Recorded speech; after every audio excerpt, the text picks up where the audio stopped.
A behavioral researcher spent months observing the interactions of over 500 people in a real-world attraction study. He wasn't trying to label anyone as right or wrong. He wasn't searching for moral lessons. He was chasing a single, uncomfortable question. What invisible patterns guide how attraction forms beneath conscious thought? The findings, published in 2007 in Evolution and Human Behavior, challenged a familiar idea that attraction is built only through effort, kindness, or perfectly chosen words. The data showed something unexpected. At different emotional and biological moments, the same social signals created completely different reactions. When those moments passed, the reactions changed again.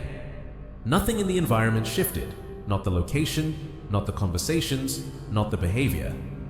Yet perception moved. Many people hear this and dismiss it as just theory. That's the second mistake. Because the same psychological forces seen in research quietly shape everyday connections between people. This video isn't about blaming or praising anyone. It isn't about manipulation or judgment. It's about understanding how awareness, presence, and behavior influence the way attraction is felt and interpreted. If you believe connection is only about what you say, what you give, or how hard you push, there's a deeper layer waiting to be seen. Attraction doesn't answer only to logic, it responds to signals, emotional, social, and behavioral. And today, you're going to learn how to notice them. The quiet currents of connection.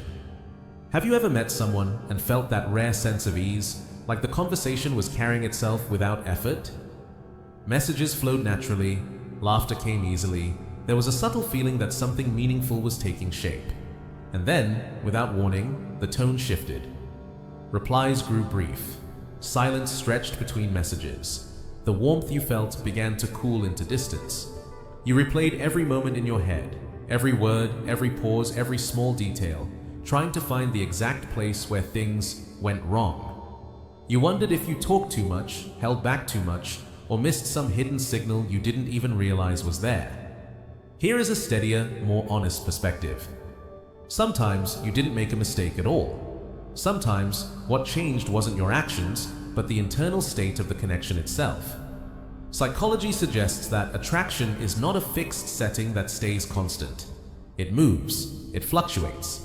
It responds to mood, stress, environment, biology, and personal experience. Human connection follows patterns that rise and fall rather than a straight, predictable line.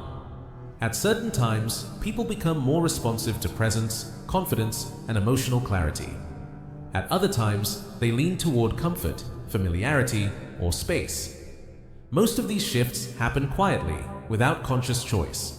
People don't wake up and decide to feel more or less drawn to someone. Their perception changes in the background, shaped by what their mind and body are processing beneath the surface. This is why the same person can feel deeply engaging one week and simply familiar the next. Not because their worth disappeared, not because they suddenly became less interesting, but because the lens through which they are being seen has shifted. This challenges one of the most common assumptions about attraction. If I do everything right, say the right things, give enough, try hard enough, the connection will stay strong. In reality, connection isn't something you can lock into place. It's something you take part in. It grows, it pauses, and it changes over time. The person who often struggles most during these shifts is the one who reacts emotionally to every rise and fall. When energy feels high, they rush forward. When it cools, they retreat in fear or push in desperation. Their behavior begins to mirror the other person's mood instead of coming from their own center. Over time, this pattern can quietly wear down the bond. What tends to stand out more than intensity is steadiness. The person who leaves a lasting impression is usually the one who remains grounded. Their tone stays even. Their presence stays calm. Their sense of self doesn't rise and fall with every response or delay. This doesn't mean becoming distant or uninterested. It means staying balanced. When things feel warm, they enjoy the moment without clinging to it. When things slow down, they allow space without turning it into a problem. This kind of emotional stability creates something rare, a sense of ease. And ease changes how attraction develops over time. People feel more comfortable opening up around someone who doesn't pressure them to feel a certain way. They feel freer to express interest when they don't sense expectation or emotional demand behind every interaction. In simple terms, being present becomes more powerful than trying to impress.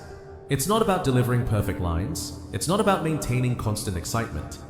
It's about carrying an energy that feels calm, steady, and self-assured. This is often where connection deepens, not in dramatic moments, but in consistency. When someone senses that you are okay with or without their attention, the dynamic shifts.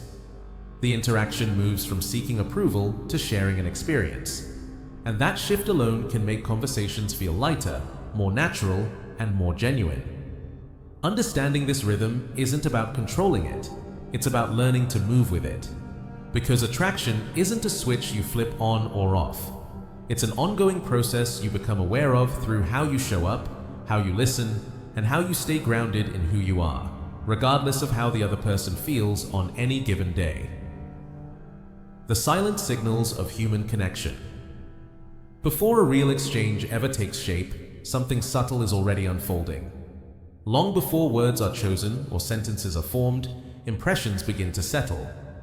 Not from appearance alone, not from labels, achievements, or symbols of status, but from energy, the way someone carries themselves in a space, the way their attention rests when they listen, the pace of their movements, how comfortable they seem with the silence between moments. The body communicates in ways the mind can't fully script. While most people focus on what they are about to say next, the person across from them is often sensing how it feels to simply be near them. This doesn't arrive as a clear thought. It arrives as a sensation. Ease, unease, interest, distance. These feelings appear before logic has a chance to weigh in. One of the quiet forces shaping social interaction is the need to be accepted. It's human. Everyone wants to feel seen, valued, and welcomed. But when that need becomes the main focus, it often leaks into the body without intention. Your posture might tighten or shrink. Your voice may soften or rise slightly at the end of sentences. Your movements may become quicker, as if trying to keep the moment from slipping away. You may not notice any of this, but the person with you often experiences it as a shift in atmosphere. The interaction starts to feel less like two people sharing a moment and more like one person seeking something from the other. Across cultures and social environments, psychology points to a similar pattern. People tend to respond most strongly to emotional steadiness. This doesn't mean being distant or closed off. It means having an inner balance that doesn't swing wildly with every reaction you receive. Certain qualities tend to leave a quiet but lasting mark. The ability to remain composed when things feel uncertain. Confidence that doesn't need to announce itself.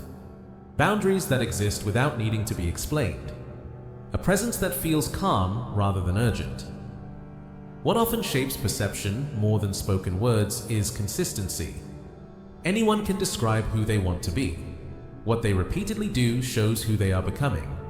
Small details, often unnoticed by the person expressing them, carry surprising weight. The way you greet someone. The pause you allow before answering. The comfort you show with silence instead of rushing to fill it. The ease with which you let a conversation breathe. Even cues beyond sound and sight play a role. Personal space, physical rhythm, and natural pacing influence how an interaction feels on an instinctive level. These aren't things people analyze in their heads. They are things they sense in their bodies. This is why connection can feel immediate or distant without a clear explanation. The emotional response happens first. The story about why it happened comes later. Many people try to deepen attraction by adding more, better lines, sharper timing, clever strategies. But what often creates a stronger impression is not what you layer on. It's what you let go of. Pressure, hurry, the need for a specific outcome. When those soften, something else becomes visible. Genuineness. This is where being present begins to matter more than trying to appear a certain way. Instead of managing how you are perceived, you allow yourself to simply take part in the moment. You listen without rehearsing your next sentence. You speak without measuring every word for approval. Over time, this creates a different kind of experience for the other person. The interaction feels less like a test to pass and more like a moment to share, less like a performance and more like two people occupying the same space with comfort. This is only the outer layer of how perception works. Beneath it sit deeper responses shaped by memory, past experiences, and emotional patterns. These layers react before conscious thought has time to step in. They quietly decide whether a moment feels safe, engaging, or easy to forget. Becoming aware of this isn't about trying to control how others feel. It's about paying attention to what you bring into the space yourself. Because the strongest influence in any interaction isn't what you try to display, it's what you naturally carry. Calmness, self-respect, and clarity tend to express themselves without effort. They show up in how you move, how you pause, and how you respond when things don't unfold perfectly. This is often where real connection begins to deepen. Not in clever phrasing, not in perfect timing, but in the quiet sense that being around you feels steady, natural, and unforced. And when that feeling exists, attraction doesn't need to be pursued. It has room to take shape on its own. The mirror you can't avoid. Rejection is rarely the strongest force in someone's life. The meaning they attach to it afterward often carries far more weight. When interest fades or a connection doesn't return, the mind looks for a soft place to land. It reaches for explanations that protect pride. They weren't on my level. They only care about appearances. I'm too genuine for people like that. These thoughts can feel comforting. They dull the edge. They offer a sense of moral high ground. But over time, they can quietly become a barrier. A barrier where growth slows. A barrier where responsibility always points outward. A barrier where the same experiences repeat because nothing within is examined. Here is a truth that isn't easy to sit with, but is useful to hold. When similar outcomes keep showing up, there is often something consistent shaping them. This isn't about fault, it's about attention. Patterns don't mean something is wrong with you, they mean something is asking to be understood. Attraction is often treated like a performance. People look for sharper techniques, smoother lines, or better ways to present themselves. They turn connection into a role to play instead of a space to step into. But most meaningful responses don't come from what is said. They come from what is felt. Psychology points to a simple idea. People remember experiences more than details. The exact words may fade, but the emotional tone tends to stay. Did the moment feel calm or uneasy, open or pressured, light or heavy, grounded or uncertain? These impressions quietly influence whether someone leans in again or slowly drifts away. You can have impressive traits and still leave no emotional trace. Or you can be ordinary in many ways and still make an interaction feel easy, alive, or worth returning to. The difference is often not effort, it's coherence. The alignment between how you view yourself and how you move through the world. When someone doubts their own worth, that doubt often appears indirectly. They may look for constant reassurance. They may reshape themselves too quickly to match the other person.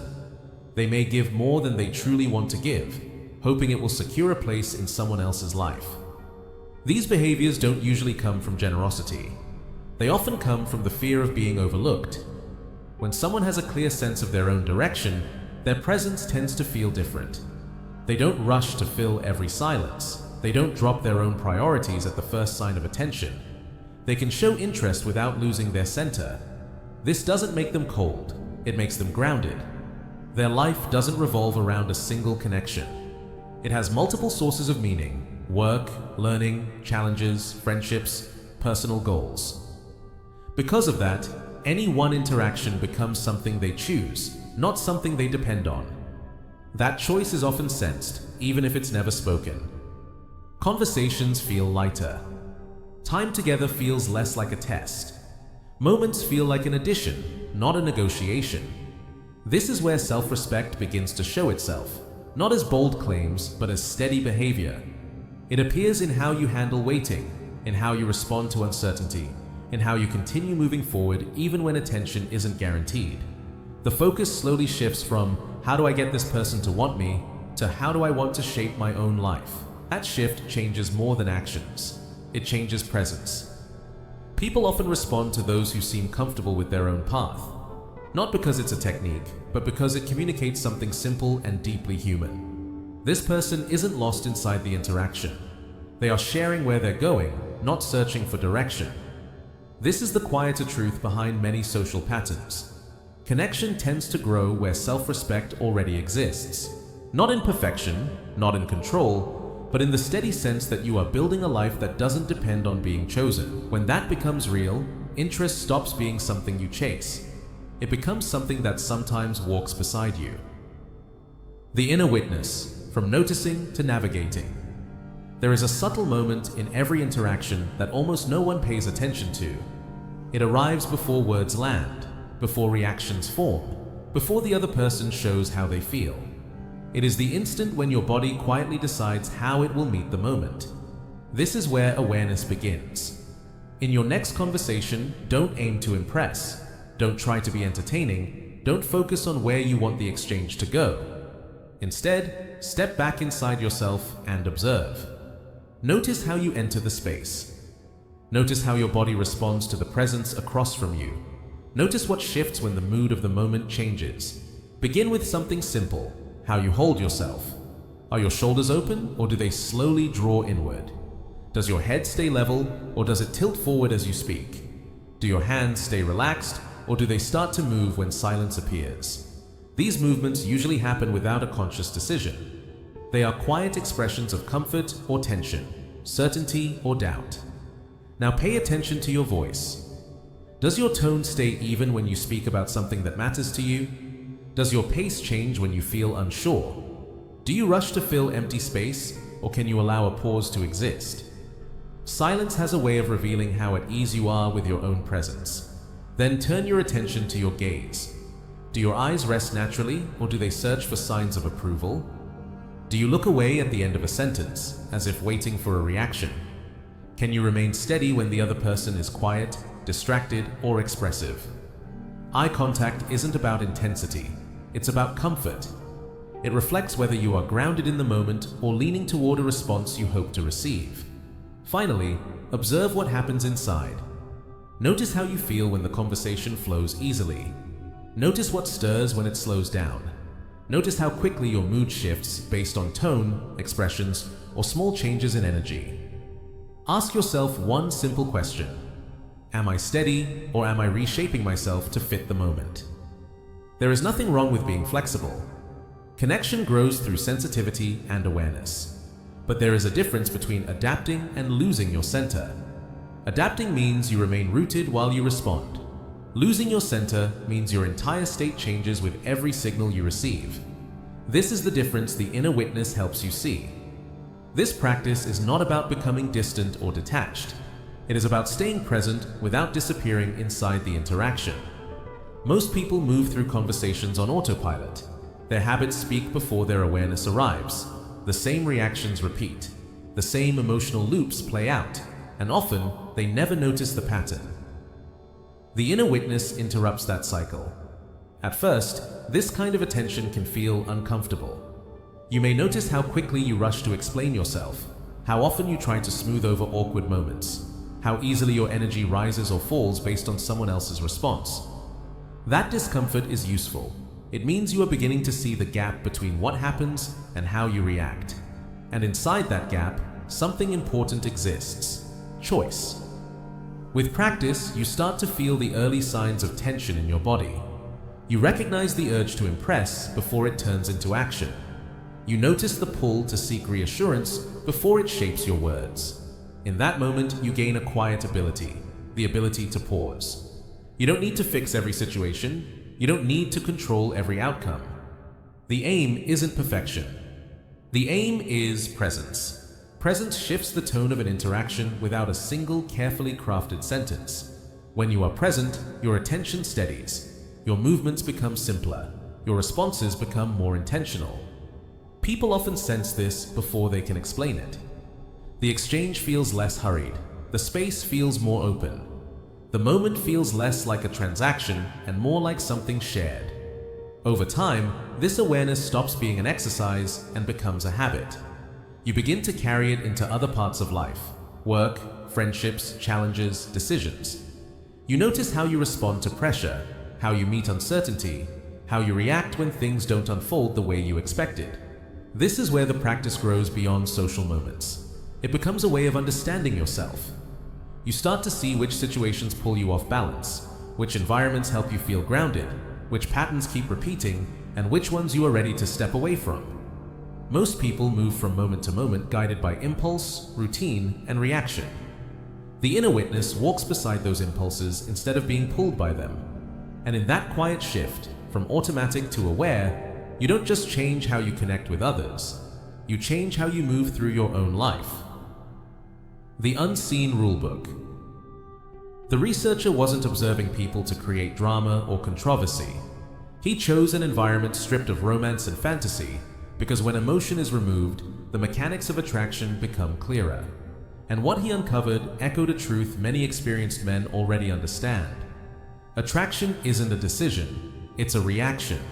It forms in response to signals, often before thought has a chance to step in, and you are sending those signals constantly. Carl Jung once suggested that what remains unseen inside us quietly shapes our lives, and we often mistake its influence for chance. Most men point to timing, to luck, to the wrong person. But the reality is more grounded. Every interaction is an exchange of value. And that value is expressed through small, everyday choices. How you carry yourself, how you speak, how quickly you respond, how easily you abandon your own plans. Each detail communicates something, someone with direction, or someone waiting for approval. Information alone doesn't create change, movement does. If you made it this far, you've already stepped past where most people stop. Many turn away the moment reflection becomes uncomfortable. Understanding the framework is only the beginning. The real shift happens when awareness becomes habit. The next step isn't more knowledge, it's practice. The path is open. What you choose to do now shapes who you become. If this sparked a thought, don't let it fade. Share one insight that stood out to you in the comments. And if you want more content on psychology, self-awareness, and mindset, subscribe and stay connected. Growth doesn't begin with watching. It begins with acting.